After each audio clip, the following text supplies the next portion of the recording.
Blackbeard is going to steal Emu's powers, and how he does it will change the way you think about One Piece forever. Did you know that the world of One Piece is an elaborate illustration of the metaphysical tree of life, also known as the Kabbalah?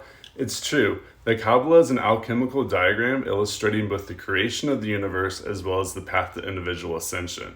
If you watch just about any amount of anime, then you've probably seen it in passing. From Neon Genesis and Fullmetal Alchemist to Naruto and Black Clover. Each saga of the story represents a different sphere on the tree, starting with Malkuth as the East Blue Saga, and heading up the tree in a zigzag formation a la the magnetic polarities of the Grand Line, until they reach Kether, the crown, presumably where Luffy will crown himself as King of the Pirates. Now, I'll keep it brief, but some examples correlating the spheres to the sagas are Tiferet, the sphere of beauty, resurrection, and the sun, as Thriller Bark, the Summit War as Gavura, the sphere of hot, fiery punishment, which is followed by its counterpart, the cooling mercy of Hesed. Now, according to Hermetic spiritual alchemy, the High Priestess sits at the top of the tree, just below the crown, between the black pillar of form and the white pillar of force.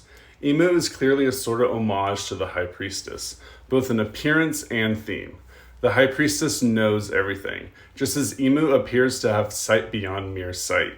In some occult traditions, the magician must first penetrate the High Priestess, who embodies magic, but then must become the High Priestess and be penetrated as the magic, metaphorically speaking, or whatever.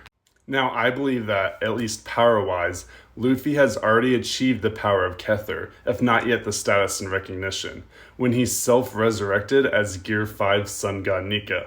But that journey of self-actualization didn't truly begin until he, the magician, became the High Priestess, so to speak, when Ace donated and became the magic, the fiery red will that uplifted and empowered Luffy, and even Sabo, as his blood brothers. The middle pillar, where form and meets force, is the pillar of consciousness. Gear 5 represents Luffy's self-actualized and literally manifested imagination. It's what the kids call Toon Force. Blackbeard, on the other hand, has yet to fully manifest his dreams on the same scale as Luffy, but he does have a black devil fruit power of form and a white devil fruit power of force. He just needs a third consciousness-based power to complete the set. And while he could go after Luffy, taking down Emu would also put Teach at the top of the world in more ways than one.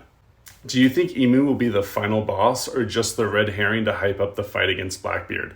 Let me know in the comments and don't forget to like and subscribe. Personally, I think